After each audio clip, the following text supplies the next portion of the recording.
And here we are, the first game of the round of 8 of TSL4. We've arrived on Cloud Kingdom. In the bottom left is a blue Protoss. We have LG, I am first. Player that took down Tasia. A lot to prove his opponent in the top right. The red Terran, it's teamless Sting. Teamless Sting indeed. Doesn't have a team, of course. NSO disbanding just only 8 days ago, actually. And ever since then, he has not found a new team yet, but definitely looking to just show his strength in this series. But can he do it against an opponent who not only beat Tasia, but for anybody that followed the MLG circuit, would have seen the last arena where we actually saw First going in a sick roll. He fell down into the loser bracket, chill, and then aside from all the other matchups in Terran, he beat Top 2-0, he beat Puma 2-0, he beat Ganzi 2-0, and then beat Alive 2-1 as well. That's an impressive run. And for anyone who saw last week's matchup, First versus Tasia, he actually was forced to change his style because I'm not sure exactly what happened, but Tasia was playing very, very aggressively. First was forced on the back foot and played a very defensive series against Tasia, which you know isn't exactly the style he always wants to play, but it worked out. He did what he had to do to advance here to the round of 8. And for both of these guys qualifying into the TSL, if anybody remembers the qualifiers back then, is Sting actually won a qualifier. He won qualifier number 2, and he beat First in the finals 3-0. Every single one of those games was cheese. Marauder, Proxy Marauder, Marauder Hellion, Tank Marine style. So that's going to play a big factor in here, especially for First, who's now like, great, time for revenge in the main tournament. You cheesed me 3 times, now let's see you do it in a best of 7. Absolutely. We've got the first scouting worker from either player here. The Terran player, Sting, choosing not to scout early on, wants to complete his wall to keep First guessing as this probe is going to arrive, try to go up the ramp, see it's blocked, but he's actually lowered the depot. Let's see if this probe, no, you cannot. No, you cannot enter, and that's going to be playing a lot of mind games considering what I just said with the cheeses that happened before. Right. But in this time, Sting is using that aggressive image that he previously built into just going for 1 barracks command center, but unfortunately, First won't really know what's going on. Yeah, gonna use his first probe to just try to follow that SCV. Get a sense of what's going on. He can't get into the main base, so he's gonna swing around, look for proxies, and more likely he's gonna keep this probe just tucked away at the 12 o'clock so that at an appropriate timing he can bring it back, check for the expansion. We see Sting going for a gasless expansion. We see quite often here in TVP, sending that first SCV over to the Protoss main base. First playing very safe and actually going for a second assimilator here. He's got his first zealot out, gonna try to block the ramp. SCV gonna squeeze on by and get a full scout of First Protoss's main base. Yeah, and he goes in and sees double gases, and there's a lot of options available, especially with being 3 probes in each assimilator. And if we take note from the games that First played against Tasia, he's actually not afraid to go double gateway before expanding to throw down a robo early on if he feels threatened by the opportunity of you doing an aggressive build here. Most likely we'll just go for the expansion anyway, but that's actually really big to note that he's not afraid to throw down extra production before expanding to take an economy hit just to make sure he's safe. And we're approaching the 5-minute mark. Sting has still not dropped down a refinery. He's just building Marines out of his single barracks, and he's got his expansion command center just about to complete, and the reason he's saving up minerals is located in the bottom right of the map. Look at this.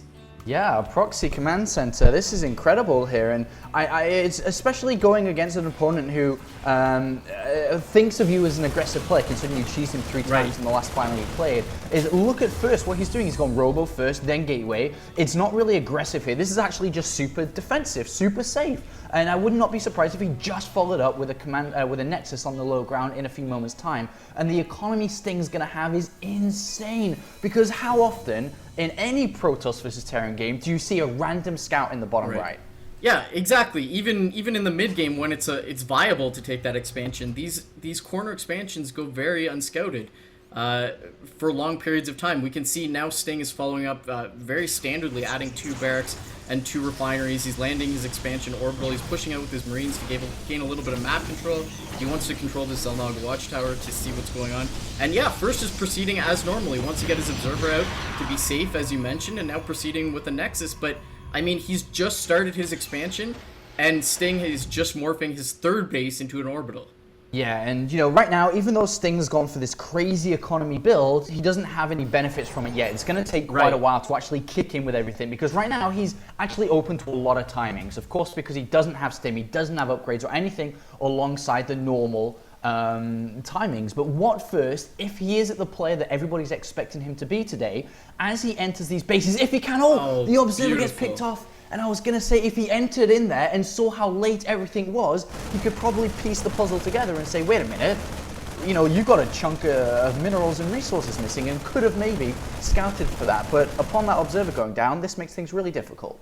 Absolutely, and we can kind of infer what First was thinking, as he had that robotics facility actually rallied over to Sting's main base just outside his natural, but after losing that observer, he re-rallied it back to the ramp, doesn't want to get aggressive, he's staying defensive, he's worried about the potential of drops and scouting around with the second observer, but he's going to go in, see the natural, and now he's going to take the long way around, and that's just going to delay all the information that First needs going into the main base of Sting is going to be that much more delayed.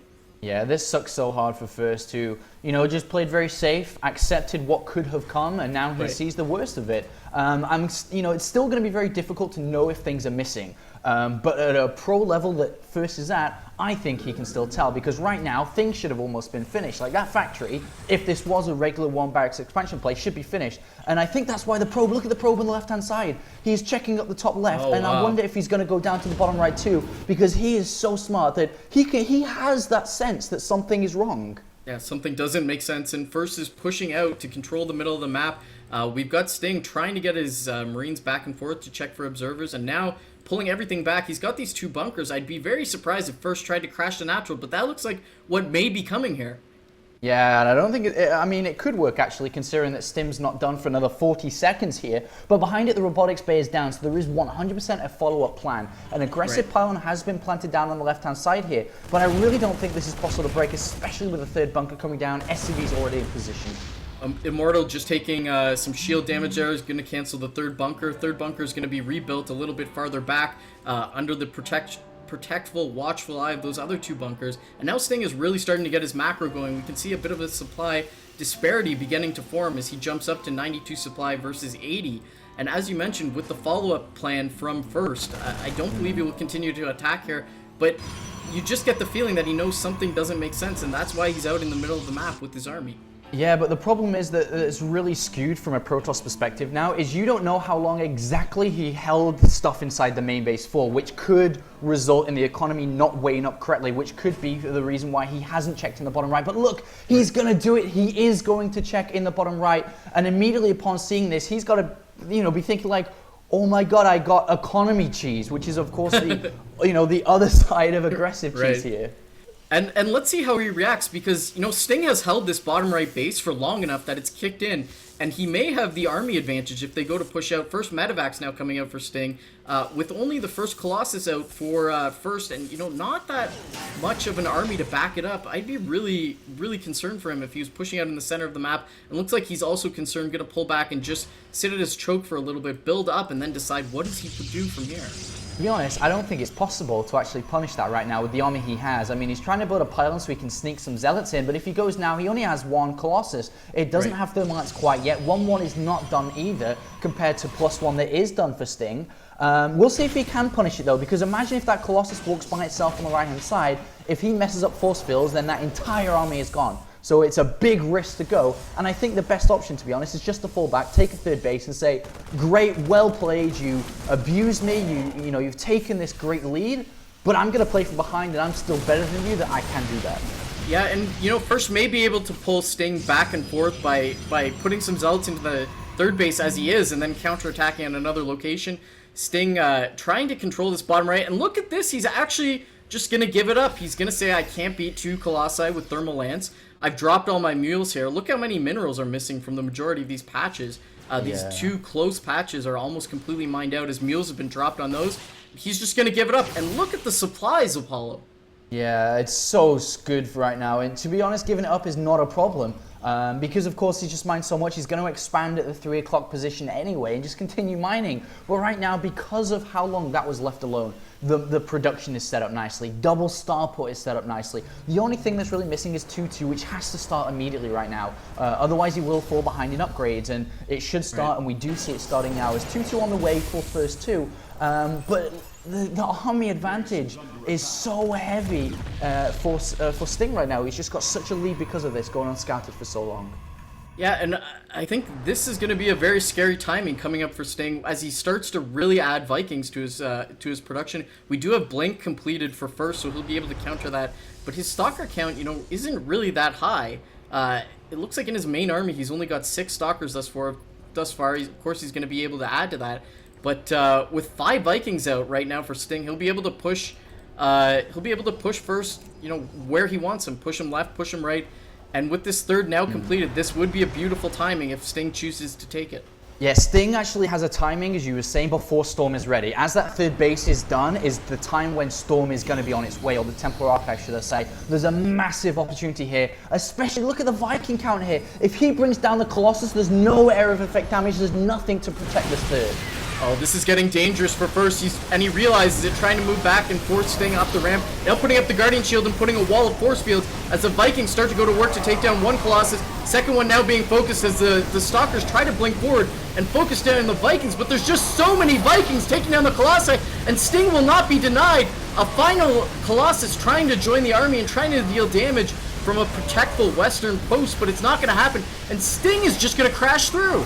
Yeah, he crashes through and he's hit the timing absolutely spot on before 2-2 is ready as well, and the third Nexus will fall. And no matter how hard First tried to play this game from behind, it was never going to happen.